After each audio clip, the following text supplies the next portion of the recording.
Good evening, ladies and gentlemen, and welcome to the Boxing, Weights and Rugby YouTube channel. I'm today here with my good friend Enda for the Back to Boxing podcast that he named, actually. Stole it straight from him, so credit where credit is due. How are you doing, my friend? Is it not all right, Back to Boxing? It is, but I couldn't figure out how to get that to fit into the title card, so we just went with Back to Boxing for now. That's fine. Yeah, or anyway, I think it was anyway Back to Boxing. And anyway, sorry, yeah. Anyway, Back to Boxing. Anyway, Back to Boxing. Today we hear. That comes from when people, including myself, go on slight tangents in the boxing WhatsApp chat. But I'm the one then that just goes. You have to steer it back, yeah. I think it was because Luke and I spent far too long discussing Busted and McFly. I think that was legitimately what I think that was the straw that broke the camel's back. The camel's back, yeah. You know, I mean, certain things I'll allow, within reason.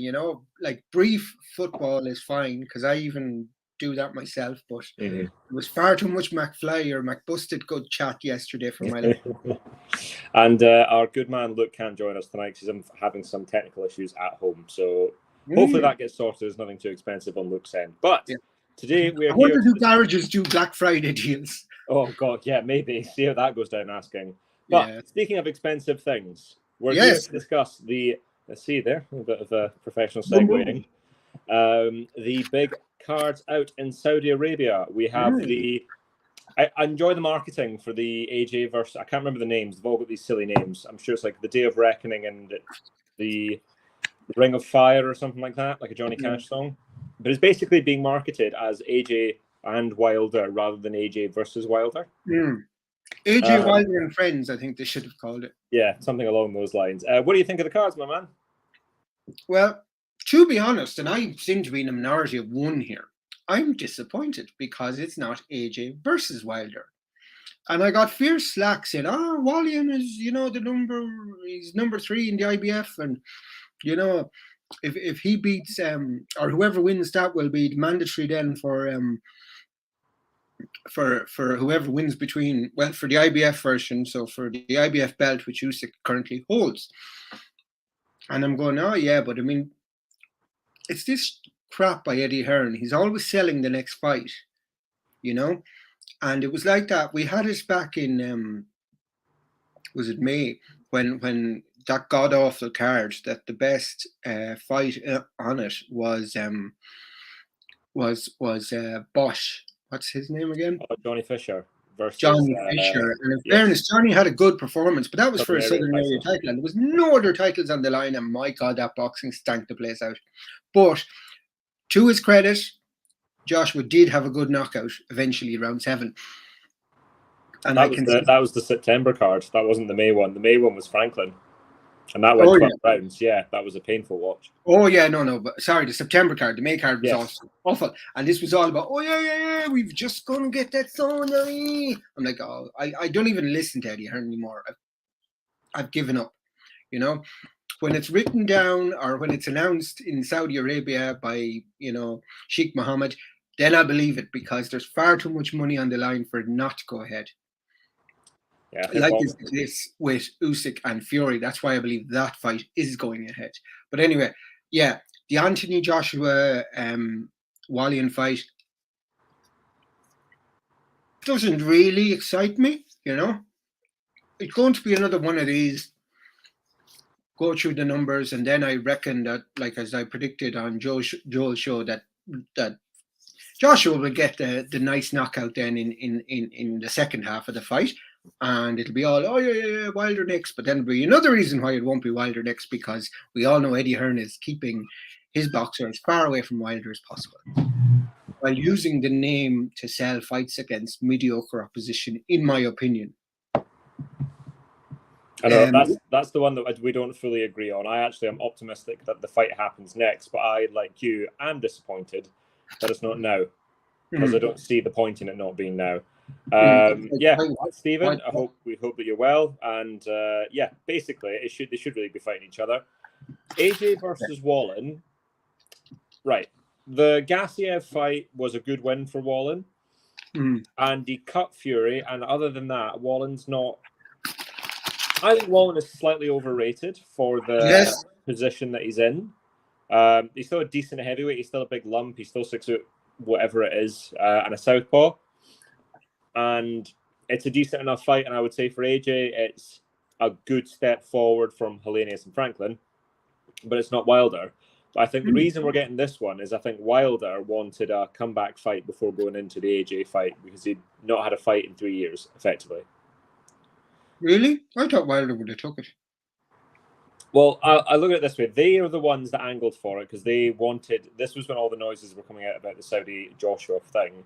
And it was held up because Wilder's end was saying, well, we want it.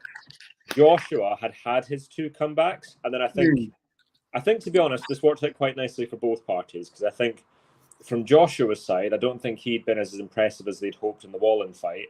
So when they were offered the chance to have a third fight before the Wilder fight, I think they were like, we'll take that. And I think Wilder, having had 1 round since he was knocked flat in his backside against Fury, I think it worked out quite nicely. It is a very, very deep card of names without too many fights that I'm like, oh my God, that's amazing. So that's why I'm like, it's really good without me. It's a typical Eddie Hearn card. There's all big names, but they're all on the one side of the draw. I think this is a Frank card, but I don't think that makes much difference. No, but I mean, it's very typical of an Eddie card. Hearn, yeah. And it's are there any fights on there that really get your juices flowing? Not really. But the Wilder Parker fight, people are saying it could be close. I don't think it'll be close. I don't think Parker can hurt Wilder, and I think Wilder can very much hurt Parker. So I think the intangibles is what favors Parker in that this is Wilder coming off 14 months of not fighting. This is another Wilder that's not that far removed from 2 bad losses to Fury. And this is Parker's 4th fight this year. He's active. And this is it. So, but like we said, we saw Parker get flattened by Joyce. But Joyce really wore him down. By the end of that fight, Parker was pretty much exhausted. And then the left hook hit him and he just kind of crumpled. I think it's one of those fights where if Wilder lost, I would be very, very surprised. But I can see how we get there. It's not a fight where it's where I'm going, oh, I can't imagine that possibly happening. I can see how it happens, but there's one way it happens, and it's Wilder's got a load of ring rust, and he's not the fighter he was. Jared Miller versus Daniel Dubois could be the closest fight in the card. That's a really interesting thing because depending on how much of a pharmacy Miller can get into his system, it'll be interesting to see how Dubois deals with somebody who Usyk was too good, Joyce was too soon. Dubois should be flattening Miller because realistically what should happen is you'd have a 300-pound heavy bag in front of him. Well, can he do it? As we saw, like Dubois, sometimes heart isn't there, and if he gets kind of stung in the fight, he generally just tends to give up, you know. Well, that's it. I think Daniel's now got this label, and I think you'll find that people are actually digging a little bit more. Whereas I think earlier in his career, he had this reputation as a fearsome puncher, and I think people were keen to be like, "I'll get out of the way of that." Now they go, "If I dig in, there's a bit of quitting him," and I think whether it's true or not, there is definitely a case for people hanging a little bit deeper, and he's made his life harder for himself. But there's some interesting, if mad, fights on that card. Would you believe I fancy Wallin to beat Joshua more than I fancy Parker to beat Wilder? No, that doesn't shock me in the slightest. Why? Because I said it. No, because you don't rate Joshua. I do rate him. I just don't rate him as highly as British people tend to. I mean, in fairness, as politically correct as I can. I know. Look, would you say that Gassiev at heavyweight is a better win than anything Parker's come up with? But I mean, Parker won the title that Joshua took off him, so you know. But I don't think he won that fight. I don't think he did. So it's a case of going like, who do you think's better? And I think it's very interesting. And I was listening to the George Groves Boxing Club, and they were basically saying this fight makes very little sense. This specific fight makes very little sense for Joshua because why would you have a pretty good giant southpaw for Joshua when he clearly doesn't like it? He said as much himself. And I think by all accounts he was told, right, this is the fight, do you want it or not? And I think it was that was basically instructed on him. But yeah, I think Miller Dubois is a very good shout for the closest one on the card. I think the other ones are the likes of, it's Bivol, Lyndon Arthur. And I think that's going to be all one way. Bivol's a better version of Arthur, just a much, much better version. Good straight punches. That's like boxer. Bivol hits harder. I mean, he was Fighter of the Year last year. Let's not forget that. Absolutely. And it's the fact that he's managing to squeeze in a fight this year in December, which is absolutely ridiculous. It's been 13 months since he's fought as well. Yeah, it's absolutely, what's the word they say? It's not codology, but when people are absolutely taking the piss. I'm trying to think of that phrase. Anyway,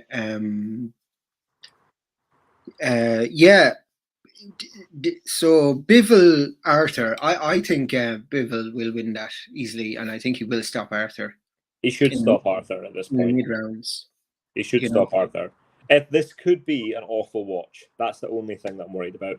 Some of these fights, I mean, well, look at this. I'm like, no. The next one, then we have Jay Opetaia against Ellis Zorro. Now, I have never seen Zorro fight. I don't know who he is, but I've seen Jay Opetaia fight, and I've seen him fight, British contenders that are ranked higher than Zorro, and he made absolute mincemeat of him. And I think Zorro will definitely be coming a cropper in Riyadh. I think Jay Opetaia will go out there with a mission to just, make himself more publicly, seen. Now, he'll be fairly down the card, but hopefully he'll be on relatively close to the main event as well. But I think he'll just put on a one-round destruction. So Ellis Zorro, because the name rang a bell, and he was on a Warren card where he beat Jose Burton at the York Hall, and the knockout is fantastic. You should go look up the knockout. Oh, very good. But that's the fight. Like, that's his best win. And there's levels, as the fella says. Jay Opetaia is operating on a different level completely. You are looking at that, basically going his bet. I would say Jose Burton is a decent, he's a light heavyweight for a start, and he British level, around that level, and we're going from a British level light heavyweight to the best cruiserweight in the world, not named Billum Smith. I'll allow that. So it's such a big jump. But good for him. And I really hope these big men can crack. But like you say, I do fancy Opetaia to look pretty good. I don't know if it'll be a round, but I think will be a stoppage in the first half. Jordan Thompson, he completely dismantled him in the last fight, and I don't think Zorro is even at the level of Thompson, in my opinion. So I see a much sooner, because I think Jay Opetaia, and we're big fans of Jay, myself and Joel of that channel, and I think he will really want to make a statement on this card, and he will win. So it's looking fairly. Then where are you going for? The kind of which is going to be the 50-50 fight. And I think everybody's right. It's probably Miller versus Dubois, but for all the wrong reasons. Well, this is it. I'm still against Miller getting a shot at any of this. But, I mean, it's heavyweight boxing 30 enough. And let's not get on to morality when it comes to a Saudi Arabian card. Yes, absolutely. We swerve that, because at the end of the day, boxing does deals with the devil, and when the devil's not available, they need some Saudi money. So this looks like where they've gone. I think that basically the way I'm looking at it with the Saudi stuff is, if you're coming to boxing for morals, then you've come to the wrong place. Yeah, you're in the wrong place. This is not the place for it, and it is just going to be one massive advertisement for Saudi Arabia and Saudi Arabian culture as they look to diversify. But that doesn't change my political opinion on the whole thing. But that's not what we're here for. We're here for the boxing. No, we're here for literally the boxing. I mean, just briefly on it, like it is what Saudi want to achieve like their golf and their football. It's all about sports washing and cleansing the brand of Saudi Arabia from, killing Western journalists to like, oh no, we love Westerners. We give them loads of money to fight, but and play soccer and play golf. But and drive around the motor cars as well. Isn't there a Grand Prix now in Saudi Arabia? Probably. There's a Grand Prix everywhere these days. Oh no, they're kind of, if you find, they're moving more towards the Middle East now. How are they? Leaving Europe and all of that. But yeah, like you said, that's where that is. Yeah, but there's plenty of people who should. Yeah, like I mean, like even on that card, how many of those would have failed a drugs test apart from Miller? Well, actually, on that card, I don't see that many that definitely failed his drugs test. But the next card in February, we might have somebody. Shall we move? So I thought. Well, I'm assuming you'll be watching. Yeah, you know me. I'll give out about it, but of course I'll watch it. Yeah, of course, yeah. So I won't pay for it, but I'll watch it. I'll be up at the mother-in-law's for Christmas, but when this happens, so I've already booked the television. I'll be like, this is going on the big TV in the living room, and everyone is under strict instructions to keep their non-educated opinion to themselves. Yes, but of course, you and I both know that the best fight at Christmas is on Boxing Day. Oh yes. Yes, the main man himself going for one to secure his status as the fighter of the year, and undisputed in a second weight class within a year. Yeah, really, it'd be super. Now, does he take fighter of the year from Bud Crawford if he wins this? Yeah, you don't get fighter of the year for one fight. Fair enough. No, it's just the way, because I'm always kind of countering myself because Yes. Yeah, well, Inoue fanboy, I have to kind of step back and go, wait, is it? Because to give Crawford his due, he is the pound-for-pound king at the moment. There's another question. Would Inoue go to the top of the pound-for-pound rankings? No. No, I don't think so either. No. But with fighter of the year is fine. Yeah, no, actually, I like that logic and I agree with that logic. Yeah. So Luke stopped screaming at the TV just now because Luke right now was going to absolutely spare at us.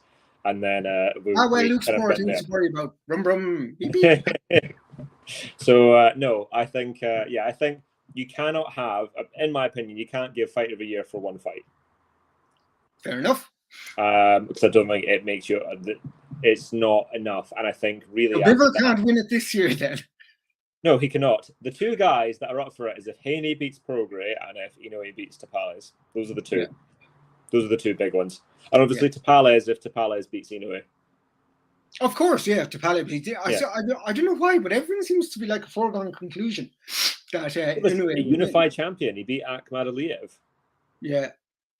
Who's a very good fighter. But that's not what we're here to discuss as much as we would love to. Oh no, that's not a Saudi card, that's a Japanese card. Apologies. That's it. We should just say cards east of Europe.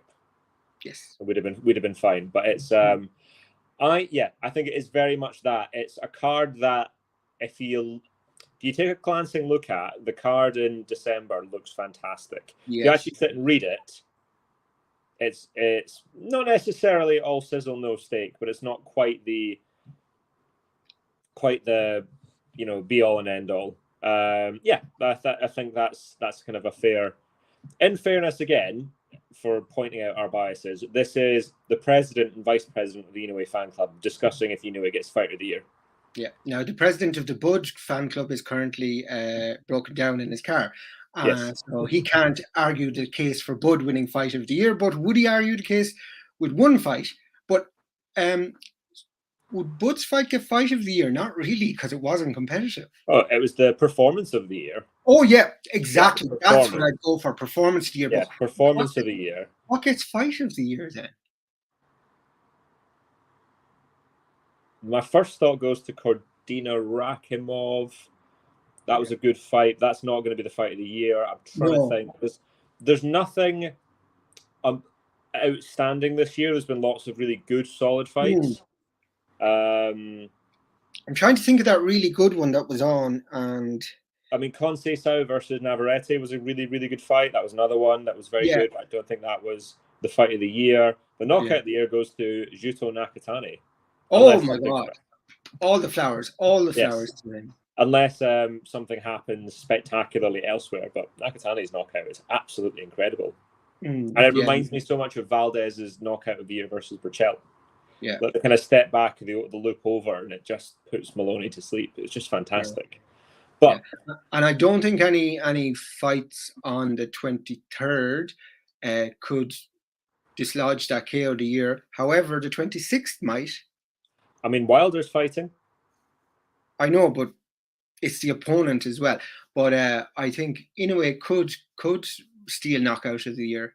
I mean, Inoue could steal knockout of the year whenever he fights. And performance of the year as well. You know, he could take that from Bud. But I don't think he could because Bud beat Spence. I think because of who Bud beat and the way he did it. I think that's just nailed on. Like that was a one-sided beatdown that few were expecting. Even Bud's biggest fans were expecting Spence to put up more of a fight and Bud not to be so phenomenally brilliant. I think Doug Fisher pointed out that Bud's knocking out Crawford was the first time two fighters in the top 10 pound for pound, one has knocked out the other. And I think it's this century or something ridiculous. Oh, absolutely. And I think that's just what blew Bud's critics away, because he just demolished Spence. There was no question marks. There was nothing they could hang on to, you know, except run back to go, oh, Spence wasn't the Spence fighter of 2 years ago or 3 years ago. You know, that's life. That's life for everyone. So now we're going to move on to the February fight. Here we go. Munguia versus that's the one. That's the one. Yes. Thank you, Stephen. Great fight. Will it win fight of the year though? Is it big enough to win fight of the year? I think it's a case of, because it's the ring will go through it and they'll actually do their due diligence a bit more than we have. We're just running on memory here, but I knew it was a fight I didn't see live, but I saw afterwards because everybody said it was so good. This was it. This was a brilliant fight. So well done, Stephen. A round of applause for Stephen. Yeah, Stephen wins. Saving the day on that front. But it's I can't wait for. There's great 2 days before Christmas, and there's a great fight after. It's just like July all over again. Like you wait, and suddenly there's two amazing fights. Both of them, both fight weeks involving Inoue. Correct. Which is good. So now we're moving on to February. We're now moving on to February. 2024, people. It's only 6 weeks away. It's 2024, I mean. It's mad. But I didn't think this was going to happen. Did you think this was going to happen? No, I really thought Fury just didn't want it and would make excuses like Hearn always makes every time he's saying, oh, Wilder will fight Joshua, but then he's another reason why it's not going to happen. I was thinking along the same lines of this, and why I'm now fairly confident it'll happen is because Saudi Arabia have put up so much money that Fury can't walk away from that. Basically, what they've gone is they've gone on the table and they've done that thing where they kind of just open the suitcase and then they've closed it and they went yes or no, and he's gone, yeah. Yeah, and, I mean, he can give it to all the homeless people he wants, but I mean, he'll go for that money, you know. But it's. Did you watch the press conference? No. Neither did I. I saw bits of it and they were annoying me because it was just Fury being his usual crass self. For a guy that's all about mental health and, you know, promoting mental health amongst men, he's a very bizarre attitude, you know, the way he speaks regarding people. It's like a 10-year-old boy, you know. Like he has the language of a 10-year-old boy, you know. You big fucking rabbit eared, you know what I mean? It's like, oh, spare me. I mean, I'm not expecting, you know, William Shakespeare or anything, but Jesus Christ, nothing. You're not expecting any Muhammad Ali stuff. Oh Christ, not from Tyson Fury. I mean, it's juvenile and it's crass and it's not even clever. It's not witty. That's my most depressing thing. You know, it's bad when I'm sat there going, like, do you know what? This makes me miss Mayweather McGregor build up. But do you know what it reminds me of? Mrs. Brown's Boys. It's absolutely awful, but people lap it up. Yeah, but I mean, we're not a particularly advanced civilization, even though we like to think we are. No, but I do think it's a fair comparison, you know, because I think they're the same level of humor and the same level of they're aiming at the same audience. But anyway, right. So if Fury can get back to close to what he was, then I believe he'll fiddle his way to a win. So this is where I think now, and I think I've said this, I think we discussed this before, I think both Fury and Usyk are not what we are not the fighters they were. I think both of them are physically exactly, Stephen. Pure childish. I think both of them are on the decline, and I would be very interested. And I think basically the winner is the guy who is less over the hill at this point. I don't think either of them are shot.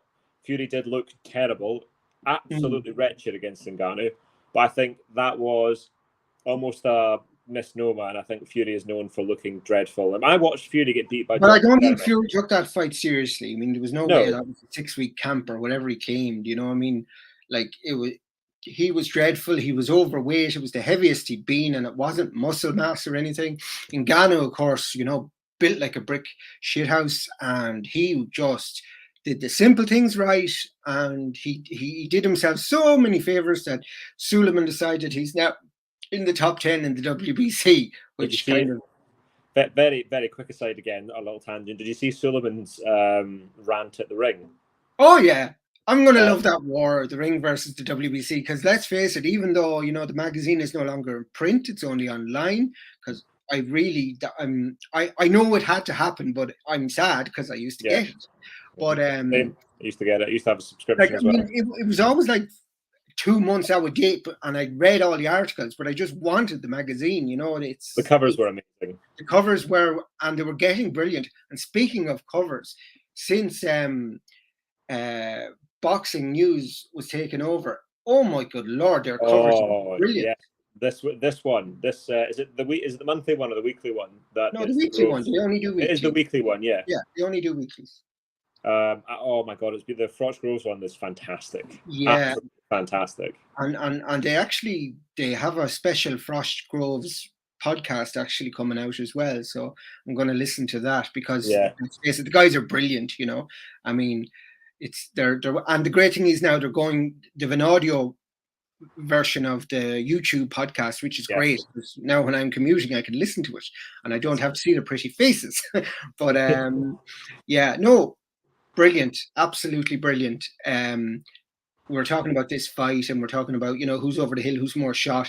Fury has done a lot worse to his body than Usyk has. Usyk, I think, is far more disciplined. Usyk will, you know, take camp and everything more seriously. That's why I think Usyk has the advantage. And on Joel's channel, you know, the four of us were predicting it, and 3 out of 4 went for Usyk, which surprised me. Maybe not, but I mean, I think Fury's only way to win is stoppage, because if it goes to points, Usyk will have it won. You know, so Fury needs that stoppage. Fury needs to knock him out, knock him down, finish it, and we all know. We all know that Usyk's Achilles heel is body punches and punches to the lower part of the abdomen, especially, and Fury will target that because, and especially if Fury gets frustrated and feels like he's falling behind, he will. I mean, we saw the elbow against Ngannou. I mean, that was mad. That was wild. That was deliberate as it comes. And Fury knows how to play dirty and knows he'll get away with it. Because Daniel Dubois isn't popular enough for anyone to give a shit like. Whereas Fury, you know, that would, you know... Fury will get away with more than that. I think Usyk knows he's behind the 8 ball here. He's not the man that's wanted to win here, because what they want is either... I think in the Saudi dream world, they want Fury to beat Usyk, and then they do the rematch. And in the meantime, Joshua to beat Wilder, because the AJ versus Fury is commercially the biggest fight they can do. I think that's the way they want to do it. Well, perhaps. Just from a commercial point of view, I think that's also... Fury is on Usyk could be... Oh, absolutely. Oh, if Fury is on his A game, Usyk will be frustrated, and Fury will, I think, you know, finish it, you know. I don't think it'll go the distance, like you said. If Usyk's frustrated, and Fury's the one, you know, in charge, Fury will just pound him down, you know. But if Usyk is in the zone, in his absolutely best, because in terms of intelligence and skill, he is up there, you know. The thing is Usyk's a better fighter, but physically it takes it's much more toll on him than it is on Fury.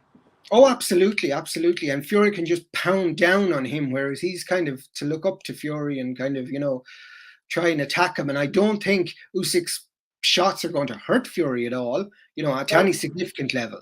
You know? I don't think Fury's that big a puncher. I think the Wilder thing really, really favours him. And I think if you look at the Wilder... Would you say Fury is a bigger puncher than Joshua? No. Joshua's a bigger puncher than... No. Okay. Because I don't agree with the fact that people like Joshua can't hurt Wilder. I don't agree with that at all. Well, sure, we'll find out eventually when the fight eventually happens. One day. Well, he's got to land on him. That's the thing. But no, I think Joshua's a bigger puncher than... I think they're all slightly overrated in terms of power, apart from Wilder. Oh, yeah. Yeah, I do think the two Brits are overrated in terms of their power. I think Wilder is the most powerful puncher in the heavyweight division. Yeah. Oh, by an absolute distance. But I think Joshua is a more dynamic puncher than Fury. Fury is big and clubbing, and Fury's best. Yeah, exactly. Contrary to popular belief about Fury being all this so majestic and skillful, I'm like, not so much. Well, he's not been that for ages, and he wasn't that majestic and skillful in terms of ballet dance. I hated watching the Klitschko fight. Like that's the one. And the Klitschko fight was the worst fight I ever saw, and I watched that Stevenson fight live last week. You know, I didn't watch it. I'm so glad. Oh well, you missed nothing, but I hope you caught. Is it Mason that was on the undercard? I watched that because you sent it, and he looks fantastic. He's really one to watch, and you know, he'll be one because he, you know, with his knockouts, that's what catches fire. I love Stevenson, very skillful, but unless he starts knocking people out, he ain't going to get the big dollar. Stevenson is what I've said this on this before. I've said it on, I'm sure I said it on Joel's channel. I've said it. Stevenson is one of the best fighters in the world. He's not a card carrier. He cannot carry a card or a fight on his own because it'll be dreadful to watch. But he needs the guy across from him to bring the danger. Oh, absolutely. And that was the problem, because the other guy wasn't bothered. If Stevenson wasn't going to throw, he wasn't going to throw. And that's what happened. Whereas, like, I think if he had Haney-Stevenson situation, Haney would lead the fight. And you know, Stevenson's like a latter-day Floyd and not an early-day Floyd. Because an early-day, you know, Pretty Boy had vicious, spiteful punches, whereas a latter-day Floyd was perfectly happy winning on the defense, which seems to be Stevenson's modus operandi. Now, that's super, and I love it to bits when somebody's attacking him. But when there's two defensive fighters, it's dreadful. And Stevenson won't get those big paydays, and he won't get the flowers he deserves unless he develops some kind of attacking spite and knockout power, because at the end of the day, what sells is knockouts. You know, the fight to make for Stevenson is Zepeda. That's the fight to make. William Zepeda, the guy who punches in bunches, the guy who's aggressive, who scores big knockouts. Zepeda's the guy to make for Stevenson, because if Stevenson's going to be in a good fight, or if it's going to be a case of Stevenson needs to be walking a tightrope at all times. That's what we need to believe. Yeah, because otherwise he just doesn't give a shit. But I do think he was injured, and he didn't let on about that, because his right hand had to be injured. But he's good. This is the thing. I think a lot of people are going, right now he's shit. I'm like, he's not shit. He's still one of the best boxers in the world. He's absolutely not. It's just a bit dull, but plenty of them are. He was carrying an injury and still won like the way he won. You're like, he's not. But it doesn't satisfy the general boxing public, and that's what determines who gets the big paydays. But we're talking about like the Haney fight for him, and I'm like, that would be such a terrible fight to watch, because everyone remembers the last. It would be a chess match. It would be such a chess match. And the last Haney fight was Lomachenko, which was great. But the reason it was great was Lomachenko, and Haney brought his level up and was there. But if you remember the fact that it was like the Linares fight, that was 10 rounds of nothing, and it was only because he got hurt at the end. Yeah, no, you're probably right. I just still would like to see Haney and Stevenson, because you know they're my two that I rate the highest. That being said, Zepeda is a guy I need to look at more, and you know, obviously if he brings all the action, he's perfect opponent for Stevenson. Navarrete is another one. Oh, absolutely, Navarrete would be great fun, but I think he can clear up 130. The super featherweight division, and you know, would like an interesting fight would be Wood versus Navarrete. That would be a fabulous fight. I would love that fight. But and then you've got Cordina. You've Cordina in the mix as well. You know, here's the thing. I think that all of the super featherweights are all really good, fun fighters to watch. Yes. None of them are even close to the same league as good as Stevenson, but I'd rather watch them. Absolutely. But I mean, that's it. That's where we are, even with heavyweights. I mean, you know, you can be like, you know, a methodical winner at heavyweight, but everyone wants a heavyweight like Wilder that will just throw bombs. Yep. It's But all about knockouts. yeah. But anyway, getting back to the fight that we were discussing, well, I suppose we did have it kind of pretty much wrapped up. But yeah, no, I think if Usyk can be on his A game, he can bamboozle Fury to a points win. However, as Stephen said, if Usyk's the one frustrated, I think Fury could, you know, dominate the fight and bully him into a stoppage in the later rounds. What do you say, Alan? I say Usyk wins a point in a scruffy, untidy fight. A fight that everyone complains about afterwards. Oh, Usyk yeah. I don't think this is going to be a classic whatsoever. No, I don't see it being a classic at all. But I see because Usyk their styles will clash instead of complementing each other. It'll I can see Fury's punches. If he doesn't punch straight and hard, which he hasn't done since the Wilder fight, I can see Usyk moving around it. Oh yeah, that's how I imagine Usyk's going to win. And then the left hand comes round, and he catches Fury enough, and I think he'll do it enough to kind of nick the fight. And I think that's what I'm going with is is Usyk to win on points. Yeah, no, that's exactly how I see it as well. It's kind of like the big marauding bear against the kind of, you know, the slick fox, as it were. It's such a shame as well, because it's a case of going like, this is the biggest fight in boxing, and we're all pretty much convinced that we can't wait for it to happen, and it's probably not going to be that good. But only because we'll have the first undisputed heavyweight champion in 20 years since Lennox Lewis. Yeah. So the AJ Wilder fight, should it happen, is a much funner fight than the Fury Usyk fight. It's a better fight, not a higher quality fight. Yeah, because Eddie Hearn did say it would be fight of the year in 2024, and I laughed. I said, "There's no way that'll be fight of the year over Usyk and Fury, because that's for the undisputed heavyweight championship, and that's just it. That takes it, because the first time in 20 years." Next year, if they do the rematch, and the winner of the who wins the two fights, if one of them wins it twice, they'll be fighter of the year in 2024. It doesn't matter what anybody else does, because there's not a win you can have out there that's better than that. But for Eddie Hearn to claim that, you know, Wilder versus Fury Wilder versus Joshua when it happens would be fight of the year in 2024, I was like, are you missing February somehow? You know, it can't pass that out. You know, I mean, it can, in terms of if it's a better fight. Like if it's an absolute classic, like say it ends with a Wilder or a Joshua knockout after both guys get up off the floor in 3-4 rounds. I bet you there'll be still much better fights at lower weights than. Yeah, but you and I both know that the best of boxing is at 118 and below. That's where the great fights are, but that's not what.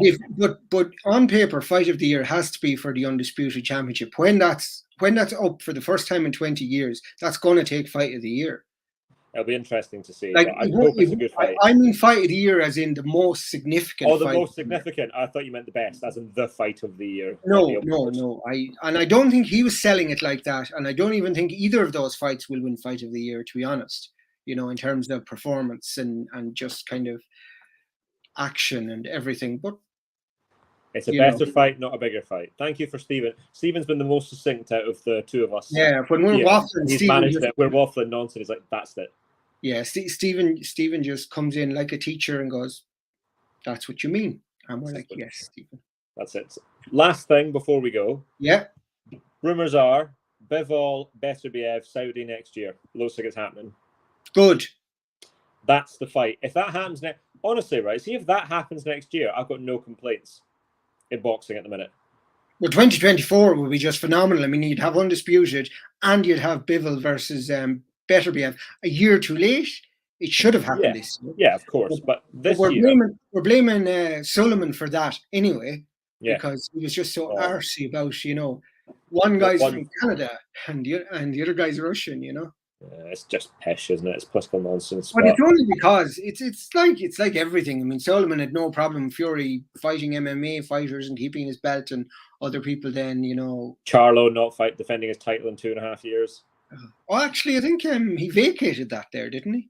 No, that was Jermell vacated his IBF light middleweight. Oh, sorry, yeah. I'm talking about Jamal and his WBC belt, who's back on the Benavidez card this weekend. Jamal already? Jermell, the guy who lost the Canelo. Yes. Was the light middleweight, and he's vacated 2 of his belts now. Oh, right. Brother, who hasn't fought Jamal, this is all very confusing for everybody, who hasn't fought in 2.5 years, since I think Selecki, he fights on the Benavidez undercard against Jose Benavidez, who was the welterweight that fought Terence Crawford. Oh, my brain is hurting after all that. So Charlo, Benavidez. Yeah. So I think I'm going to try and succinctly round this out. I think 2023 has been a great year for boxing internationally. Domestically here in the United Kingdom and Ireland, it's been dire. Absolutely dire. And it's so mad that the card of the year was in Dublin, in the UK and Ireland. Chantel Cameron versus Katie Taylor 1. 2 is on next Saturday night. I don't see it being much because the last time was different because Katie Taylor was beaten for the first time, and I don't think. I mean, Chantel Cameron is actually a strong favourite, and I'm not surprised because I think Chantel could be going for the knockout next Saturday, and and it's a fairly mediocre support card. It's all the usual kind of high-profile Irish fighters, but again, not much opposition. Well, they don't want to get Cully beat again. No. And then McCarthy. He's in a heavyweight fight. I don't know who he's fighting. But yeah, like you say, it's just a high-profile cast of Irish fighters. Carty, not McCarthy. Just not McCarthy. Yeah, okay, no, Carty. There's no Mac. Carty. Thomas Carty. Oh. I've been butchering his name for ages. My apologies. No, because it's no Carty, no parties, his kind of strapline. And again, he's a fun fighter, but I mean, like, him against Fisher would be fun. Yes, I'd like that fight. Was it Jay McFarlane or one of the Scottish guys they were lining up for McCarthy? Or did that fight happen? Is it not still Jay McFarlane? I presume it is, yeah. As far as I know, it's Jay McFarlane. No, that's a terrible fight for them. But yeah. Who else have they got, But but I still think, domestically, another bloody brilliant card, and I just mention it, is in December with Conlon Promotions in association with Eddie Hearn. And Matchroom Boxing. Yeah, I think we've some great 50-50 fights on that card, and it's super. A great end to the year, and there was a great card last week. Where the Warren card. The Warren card was. Oh, sorry, yes, the Frank Warren card. Yeah, it was. I wasn't that bowled over by it. I was delighted for Nathan Heaney. I mean, he's a guy I remember seeing on BBC Regional Midlands or whatever area covers Stoke today, and this was before he signed with Frank Warren, going about how, in a small town shows in York Hall, Delilah comes on and the place just goes wild. And I mean, he's a showman and he's just a brilliant personality, and he's just so good to his fans. He loves his fans and they love him. And I think it was so nice to see him win. And he deserved to win it, because I thought this is going to be such a shutout, and the opposite happened, Yeah. But so Nathan Heaney, I didn't see the great fight that was on earlier on in the card, and the others were reasonably okay. Liam Davis was the best fighter on that card. Sorry? Liam Davies was. Liam Davis' stoppage was great. He's excellent. He's a fabulous fighter. But there was a better fight earlier on, a more 50-50 fight. You know what I mean? Liam Davis, I think, he was winning for me, and then he got the knockout. So I'm not too sure, but it was on prior to I started watching it. But that's always where people say, "Oh, you missed a great fight," and I'm like, "Stop saying that." I didn't think Sky's. We always tell Enda that he's missed a great fight just to wind him up. If we could have, we'd have told Enda that Stevenson Dos Santos was a great fight just to make him. But I saw it live, so he watched it live. He suffered it himself. But and I wasn't too impressed with the boxer card. No, I thought Azim was really good. But Azim is very good, but he was. Petit Jean wasn't great. Tyler Denny was really happy to see him win the European title. It was bizarre, though. It was a strange one, but these things happen. And other than that, like most boxers' card, there's one big thing on it, and the rest of it they're still building and still building. Well, I think like, I mean, it's again going back to my, student days of commerce. The threat from competitors, and the one thing that if you're an established business, what you do, new entrants, you absolutely hammer them, and that's the reason Frank Warren had it on the same night as Boxer, because I mean, between himself and Eddie, they're just going to hammer into the ground anyone that attempts to kind of usurp their power. But I think from back in the day, Frank Warren has taken Promoter of the Year in the UK anyway, and killed it this year.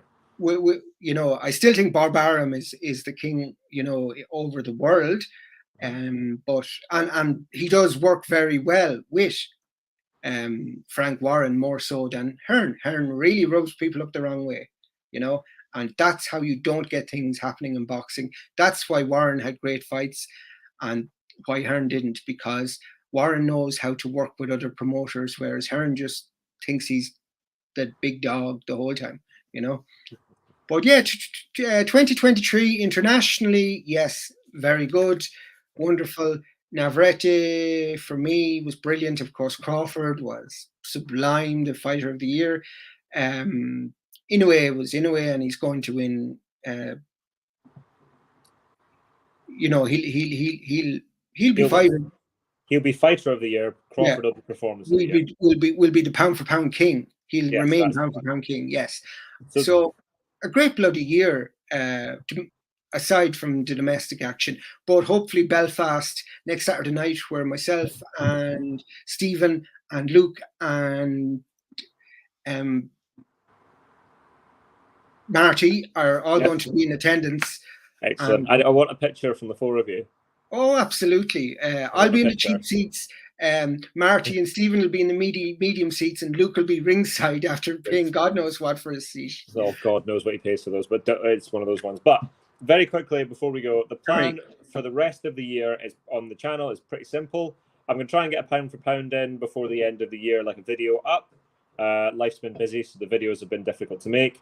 But what we are going to do is we're going to do obviously our usual end of the month review at the end of November. So that'll be not next week, but the week after. And then at some point, we'll probably do an awards one as well. Yeah. I think was it February we did it last year. Yeah, it took us. But we're not actually try and do that, so we'll do that in January. And we'll mix it together with the review. Yeah, because in fairness, there's such key fights at the end that you have to wait to January. And I hate people that do those awards of the year when the year hasn't finished. It's not done. So what we're probably going to do is we'll do if people are free, we'll do a review of the month of December, and then we'll do a separate award show. Yep. But other than that, we will let you guys get on with your evenings. Thank you again, as always, for joining us, my friend, and we will see you next time. No problem. Take care. Cheers.